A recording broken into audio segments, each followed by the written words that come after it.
Assalamu alaikum. Good afternoon. Welcome here to our Bilal mosque in Aachen. My name is Sumam. I'm 28 years old. I am born and raised here in this city in Aachen. I grew up here, actually, more or less also in this mosque.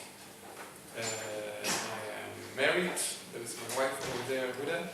And I saw today my parents as well. I didn't know that they would come. I'm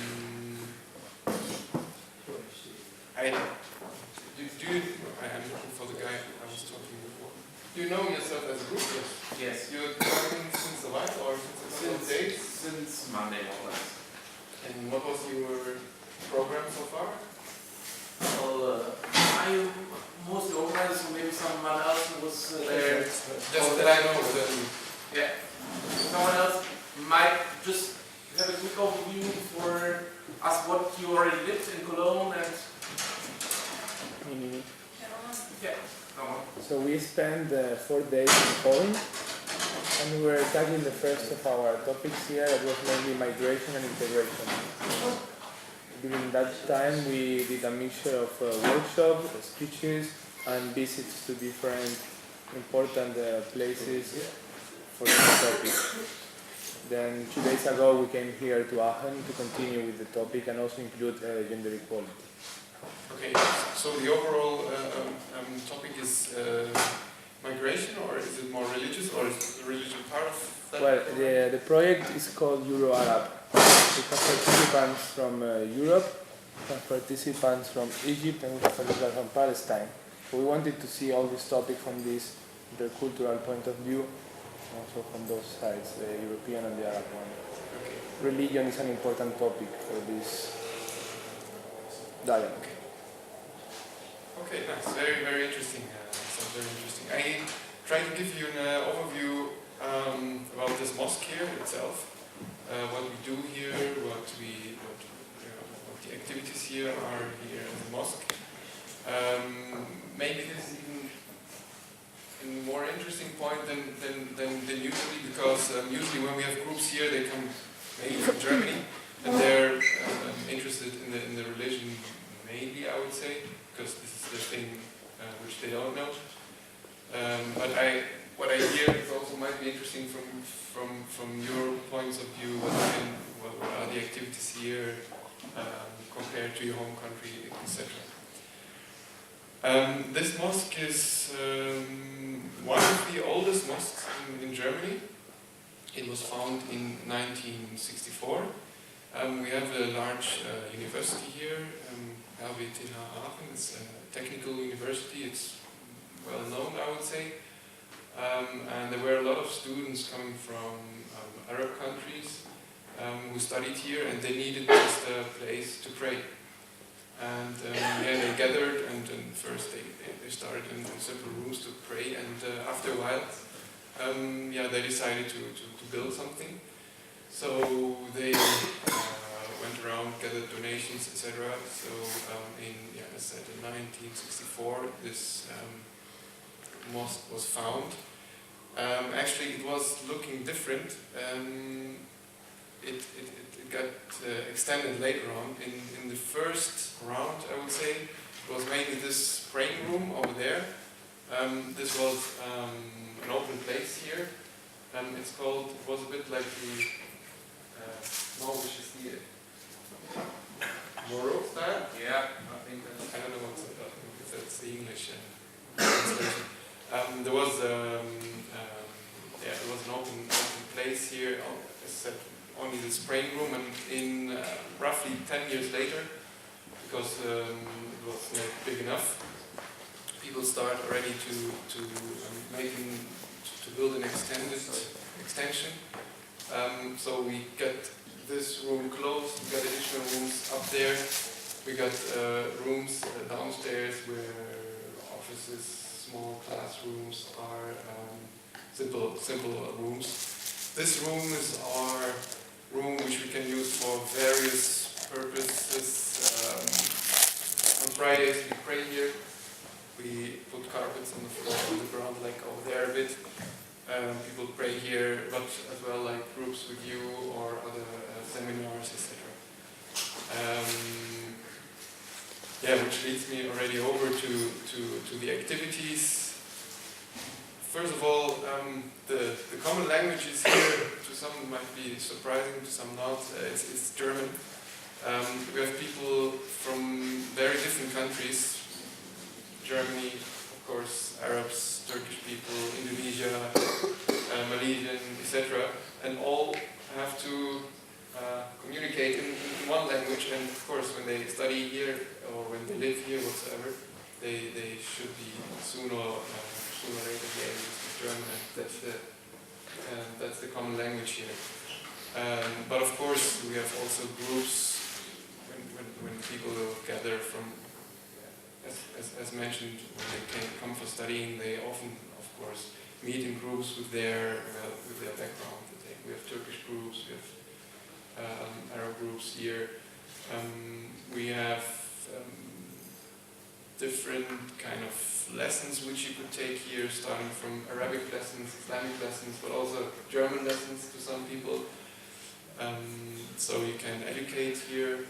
We have youth groups for boys and girls. We have seminars taking place monthly, yearly, also dealing with various topics from general education up to specific Islamic things. Thank you, Majid. This is my brother Majid. He's taking care of it.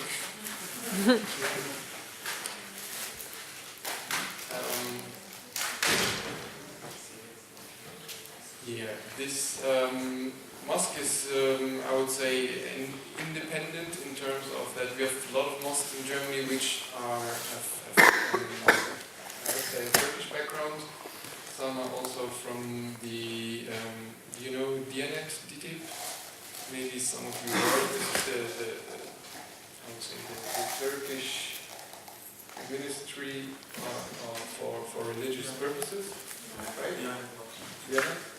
And they have a lot of mosques here, but this mosque here is purely financed by donations of the people who come here, which is not always easy to maintain everything only by donations, but it works out. On Fridays we have between 500 and 700 people who pray here, come to pray. Then the mosque is really full. What you just saw is the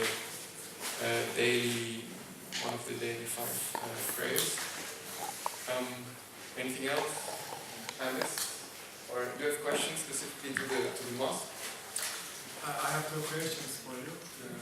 First question, what kind of problems are you facing in Germany? Because some people want to burn Chromebooks in the United States, or some people want to burn the mosque in Netherlands, in Germany. And the second question is, I'm just wondering, have you ever met a person who wants to be Muslim here? The second question is the easy one. Shall I take it first? Yes. There are, don't have the latest numbers, how many people convert each month, year in this mosque specifically? Do you have the numbers? Convertido? Yeah. This is my mother, by the way. I didn't know she would come. Assalamu alaikum, guten Tag. You're welcome. I think there are no more than 20, about 20 or less. Each year or a year? In the year, yeah. Okay. Yeah. But we don't talk much about this point because then the people become frightened that all Germany will become Muslim.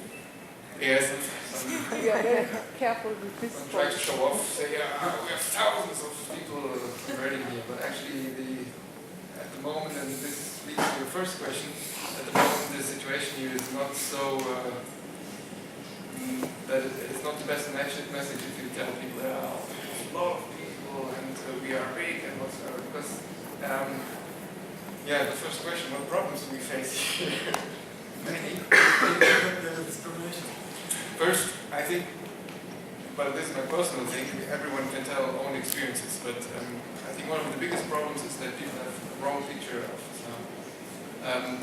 We had recently a poll where almost 60% of German people would say, yeah, we should increase Islamic activities in Germany, whatever this means.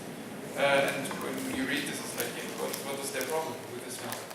And I think the major problem is that people have the wrong picture, that they don't know what is Islam. I'm sure you all have some background. Usually I give in this kind of we have guests here and talk about Islam. I talk about the basics of Islam, the 5 pillars, about praying, fasting, giving donation, etc., zakat. And people are like, you see that they have a different picture of Islam. They, of course, not of course, but they relate it to terrorism, to extremism, etc. So when people have this picture of Islam, they confront us with that picture, even if we have nothing to do with that. And that is our major problem. Many of the other problems are rooted in that mindset. But I suggest we continue that a bit later when we open more up the discussion, and I have so I can finish my little program, and then I think discussions are in, or we jump directly into the discussions. It's up to you. I just wanted to. First, you mentioned you had 500 to 700 people praying here each Friday. To put that number in perspective, the Aachen-Do Cathedral, for example, has I think around 300, and the churches maybe have 50 to 100 on Sundays, which is the most important Christian day to go to prayers. So that number is, well, pretty big. On the other hand, of course, there's many more churches than mosques here.